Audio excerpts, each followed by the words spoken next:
This is my full living dex in Pokemon Home, complete with gender differences, form changes, and regional variants. All of the Pokemon are caught from the oldest generations they can be caught from, and I caught them all in Pokeballs only, except for some of the event Pokemon that need to be in Cherish Balls. I've been working on this living dex for the past year and a half, and today, I finally completed it. This episode is Generation 9. The final generation in this series, at the time of recording this, of course. I do have videos on every single generation, and now that the series is complete, I'd highly recommend watching the entire playlist in generation order. I'll leave a card for that on screen now. If you've been following along or want to follow along with your own living dex, I have a link in the description of a spreadsheet that you can use to keep track of every Pokemon you can catch for a full home living dex. It includes every gender difference, form, and regional variant, along with showing the oldest generation of games each Pokemon can be caught in, as well as giving some more info on how to obtain some of the more obscure Pokemon. I've been using this to keep track of my progress, and I'd highly recommend using it if you want to complete your own living dex. And if you've been enjoying the series, let me know by leaving a like on this video and subscribing to the channel. Now that I've completed my living dex, I have some awesome video ideas moving forward that you won't want to miss. Alright, let's get into the final living dex. If you've seen my Generation 1 living dex video, you'll know that I've already caught extras of every Gen 1 Pokemon that I would have needed for future evolutions. I decided to not do this moving forward in the series, as I thought it would have made more sense to revisit past generations in order to obtain some future generation Pokemon, as you will see us do in this video. But since I already caught the extras of the Generation 1 Pokemon, we already had a Primeape that we will be evolving into Annihilate. On top of that, there are two Pokemon from Scarlet and Violet that are event raid exclusive Pokemon, being Walking Wake and Iron Leaves. Unfortunately, at the time of recording this video, the event to catch them is not ongoing. However, when the event originally released, I made sure to record myself catching them, and I caught both of them in regular Pokeballs. So we will be starting this generation with 3 Pokemon caught already. I also will point out that the counter in the top left of the screen is actually incorrect. Apparently I miscounted the amount of Pokemon you need for Generation 9, thinking the total was 132, but in reality, you actually only need to catch 131 Pokemon.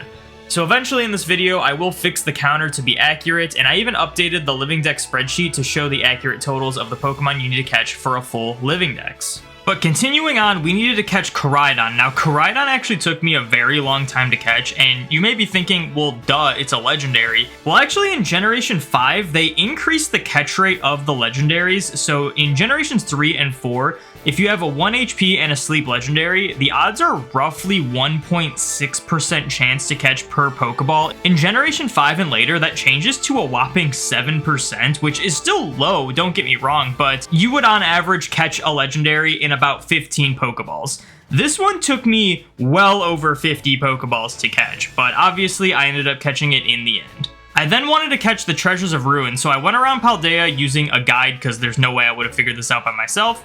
In order to find all of the stakes, you need 8 stakes for each Treasure of Ruin legendary. And first we got the stakes for Chien Pao, then we found the stakes for Wo Chien, then we found all the stakes for Ting Lu, and then we found all the stakes for Chi Yu. Going to the first shrine, we found ourselves Wo Chien, which we ended up catching rather easily. Next we went to the shrine for Chien Pao, and just like Wo Chien, it wasn't too hard to catch. Then we went to the shrine for Ting Lu, and just like the other two, it was not very hard to catch. Then we went to the shrine for Chi Yu, and this one was also not very hard to catch. I just got super unlucky with Koraidon. Next, I had a save file that had played through the Indigo Disc DLC, so I needed to catch Terapagos. Now, after you defeat Terapagos at the end, it is a 100% catch rate, so we were easily able to catch it in a Pokeball. I then met up with Perrin in the Blueberry Academy, and she sent me on a quest to find 2 Paradox Pokemon. The first one we found was Gouging Fire, and this one, like all the other legendaries except Koraidon, was pretty easy to catch. Next, I found Raging Bolt, which this one gave me a little bit more issue, but wasn't too bad. And then I needed to spend $37 to get the DLC on my Violet copy just to catch the 2 exclusive Paradox Pokemon for Violet. Yeah, I'm not really happy about this. But first we needed to play through the Teal Mass DLC, and I was able to catch Ogerpon. Just like Terapagos, it's 100% catch rate for this one. Then I located Iron Crown in Area 0 and caught it pretty easily. And finally I found Iron Boulder in Area 0, and this one gave me a little bit of an issue, but after the second attempt I caught it on the first ball. And then on another save file, I still had Miraidon saved from a different playthrough that I did a while back, and ended up catching Miraidon way easier than Koraidon. Then I needed to go around Kitakami and find the Loyal 3. We first did Monkey Dory. Monkey Dory was actually the hardest to catch because it has a lot of moves that are super effective against my Breloom. Next we found Okie Doggy, and this one was significantly easier to catch than Monkey Dory. And then lastly we got Pheasantipity, and this one was also pretty easy to catch. It was really only Monkey Dory that gave me issues. Next, I needed to connect to the internet to get the mythical Pecha Berry item, which actually I ended up getting it already. But you need this in order to get Pecharunt, which is a post-game epilogue DLC thing called Mochi Mayhem. And luckily with this is that there's no expiration date for the event, but unfortunately because you need the mythical Pecha Berry item, at some point Nintendo will probably shut down the online servers for the Switch, and at that point you probably won't be able to get this Pokemon anymore. But until that happens, you can get it at any time. And before I was able to catch Pecharunt, Kieran said something pretty funny.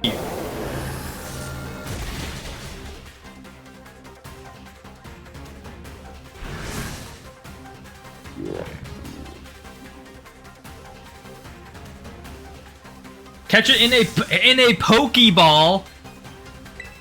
Kieran knows what's up. He didn't say in an Ultra Ball. He said a Pokeball. After catching all those legendaries, I wanted to start going from route to route catching all the Pokemon, so we started on Poco Path to catch Lechonk. There was a fixed spawn Palmy that I caught, and there was a Tarantula hanging from a tree. At this point, I decided it'd probably be better if I got all the Scarlet exclusive Pokemon out of the way, so I went to Area 0 and got myself Brute Bonnet, Great Tusk, Screamtail, Fluttermane, and then I went to the super secret cave in order to catch Roaring Moon. Now, Roaring Moon is very rare, so it's gonna take us a while to find...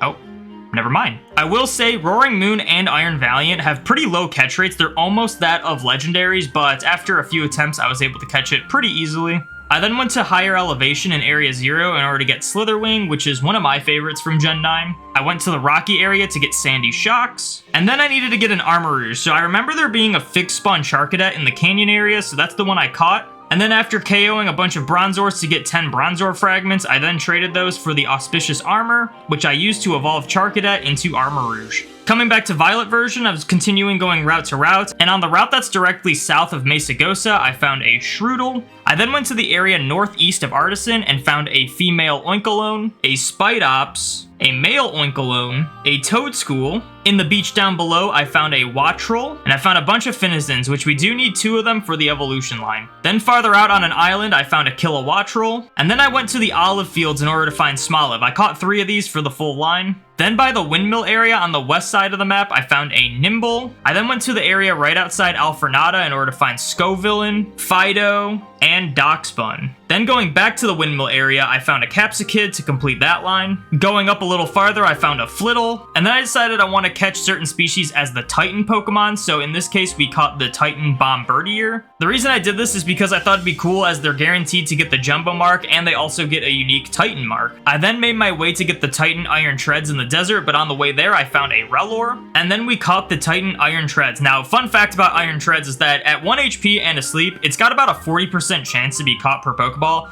This thing took me like 20 balls to catch. I don't know what was going on with this one, but it was ridiculous. Then right outside Porto Marinata, I found a Cyclizar. Oh, wait, never mind. I actually found a Mashchiff, and then I found a real Cyclizar. I then wanted to get the Titan Tatsugiri, so I went to Castaroya Lake, and on the way there, I found a stretchy form Tatsugiri, a Dondozo in the water, there was a droopy Tatsugiri right by the Dondozo, and I found a Veluza. Then I went to the Titan Tatsugiri in order to catch this one to complete all of the Tatsugiri forms. Going around Paldea, I was checking Terra raids in case there was something I needed from them, and in this case, we found a Flamigo from this Terra raid. It's not like a hard Pokemon to catch outside of raids, but I figured we might as well do it because it's right here. Then in the more autumn-looking area of Castaroya Lake, I found a Mabostiff, a fixed spawn Tinkatuff, and a Toadscruel. I then went to Glaciata Mountain and found a Citadel, a Greavard, a fixed spawn Cetitan, and then I decided I wanted to catch Gimmighoul. Now, we do need 2 of the chest form Gimmighoul, so I was going around those towers until I found one of them.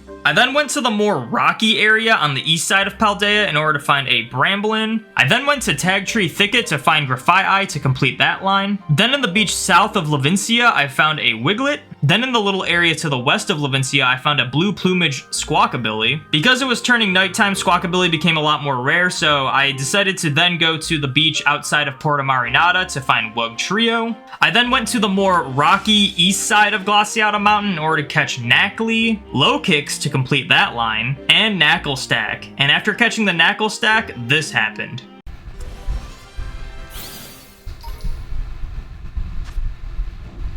Rock Salt. Alright.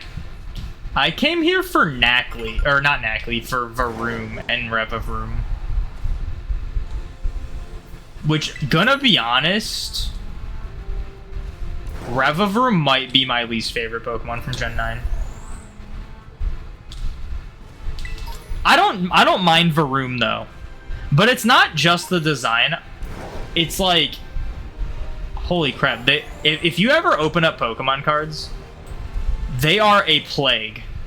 I'm pretty sure they're in every single Scarlet and Violet set, except for like maybe one. Well, there's a shiny Litleo. Knew it was gonna happen.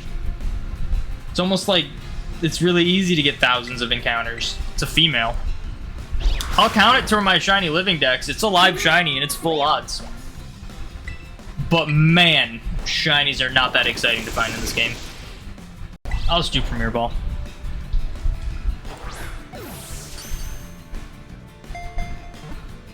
What do we nickname the shiny Litleo? It'll probably stay a shiny Litleo.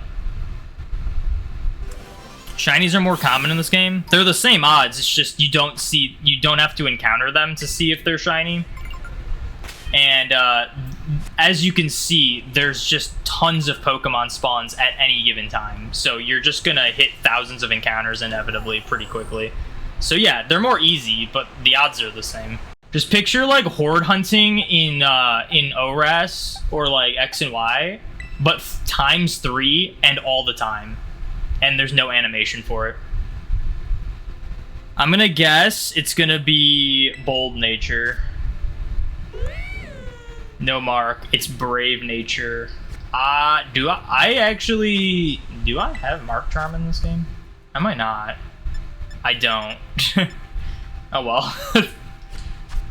Oh well. Not even hyped for it. That's just kind of how this game is. Like, I mean, don't get me wrong. It's a full odd shiny. It's something I probably would not have hunted anytime soon. But, I just wish shinies were a little more thrilling to find in this game, you know? Maybe if they had the Legends Arceus Sparkle, I would have been like, oh, shiny. Would have had, like, something. But, you know. Do we guys got any nickname ideas for the Litleo?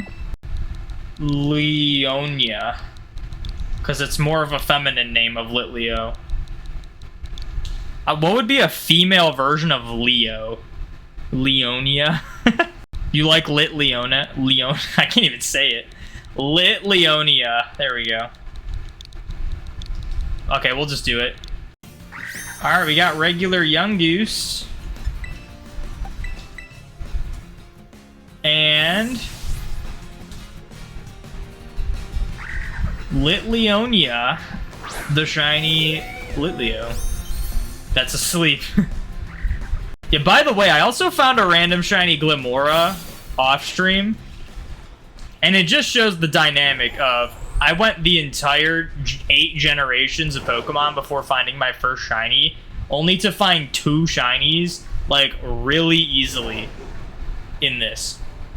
After finding that crazy exciting shiny, I then found Varoom and Revavroom. I then wanted to catch a bunch of the Pokemon we needed in Area 0. So to start, we found Iron Hands, Iron Moth, Iron Bundle, and Iron Thorns. Then in the cavern area of Area 0, I found Glimmet and Glimora, a Garganical, a Spathra, and Iron Jugulus. Right outside the cavern area, I found a Pomo. We needed 2 more of these to complete the line. And then I went to the super secret cave again to find Iron Valiant. Now, just like Roaring Moon, this thing's pretty rare, so it's gonna take us a while to find it. Oh, Never mind again. And in that same cave, I found a Houndstone to complete the Griever line. I then went to the ruins in the desert to find a Tinkatink and a second Tinkatuff to complete that line. I then went back to the east side of Levincia to find more of the Squawkabillies. This time we found a green plumage Squawkabilly and a yellow plumage Squawkabilly. While I was looking for Squawkabillies, I did find Tandemaus. For those who don't know, Tandemaus's evolution Maushold has two different forms, one of which is a 1 in 100 chance of happening. So anytime we found ourselves a Tandemaus, we would just go out of our way to catch it, just in case. Because it was turning nighttime again and the white plumage Squawkabilly was becoming pretty rare, I then went to find the Titan Cloth in the canyon area, and then in the river by the Fairy Team Starbase, I found a Bellybolt and a Tadbulb. At this point, I wanted to catch some more rare Pokemon, so I had to start using some sandwiches. We used an Encounter Power Ghost Sandwich in order to find Brambleghast so that we didn't have to walk a Bramblin to evolve it. Speaking of walking evolutions, I then went to the northeast area of the Savannah biome in the Blueberry Academy to find a Rabsca, as this is the only place you can find wild Rabsca. I then went back to the canyon area with that fixed spawn Charcadet, and then had to use a Fire Sandwich to get another Charcadet to complete the line, as these things don't really spawn outside of Encounter Power Fire.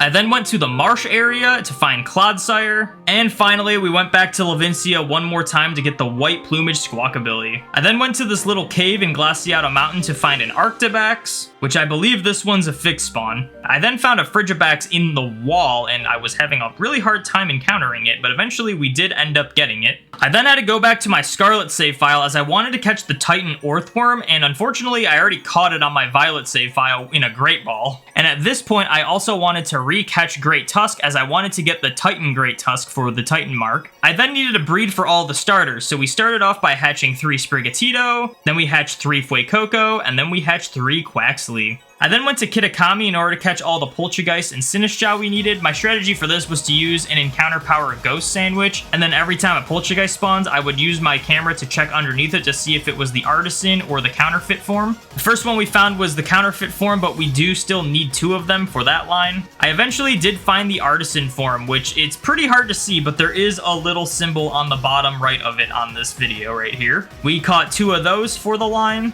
and then I wanted to tackle the family of 3 Maushold. Now, my strategy for this was to just go to the area right outside the Elite Four, and Tandemaus is pretty common here. The strategy was to catch 20 Tandemaus at a time and then go to Area 0 and KO a couple of the strong Pokemon to level them up to 25.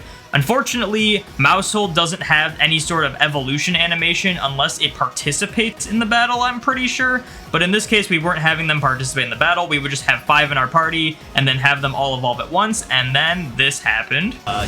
Iron Bundle is a water ice type, right?